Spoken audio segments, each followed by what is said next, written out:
What's happening, everybody? Matt here, but you can call me Matub, and welcome to Matub's Musings, the show where I talk about the Packers, and I was right that one time. Now, last week we saw the Packers go against a pretty good Eagles offense, pretty good Eagles defense, and the Packers defense was as good as it needed to be, and the offense was on point. We saw a resurgence of Davante Adams, still catching a lot of balls. We saw Jordy doing his amazing toe-tapping sideline double catch antics. And that led to a Packers win, which I absolutely did not predict.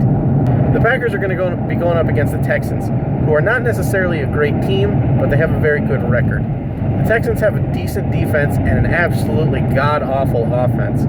Brock Osweiler, the $72 million man, or if you want to call him Snock Fosweiler, Jock Tosweiler, Rock Lockweiler, whatever the hell, has been playing terribly. His passer rating is in the 70s. And DeAndre Hopkins is having a terrible year, pretty much just because of Brock Osweiler, not really the fault of Hopkins. Their running game is okay, and their other receivers have been playing pretty well considering. But they're going to be going up against a Packers defense who last week showed that they can be good enough to keep an opponent from scoring 30 and help the Packers actually win a game. Now, last week we saw a lot of creativity in the offense sheerly out of necessity. Jason Spriggs was starting at right guard, and he was getting absolutely murder stomped by Fletcher Cox. If you watched, he was just getting bullied on every snap. So you saw a lot more timing stuff happening just out of sheer necessity. If Rodgers didn't throw the ball as soon as he hit his back foot on his 3 or 5 step drop, he was going to get stomped. He couldn't climb the pocket to get away from the edge rush because Fletcher Cox was already in his face. That led to what I believe was more creative play calling in terms of using timing routes. And how about Davante Adams on a slant, right? That guy was unstoppable.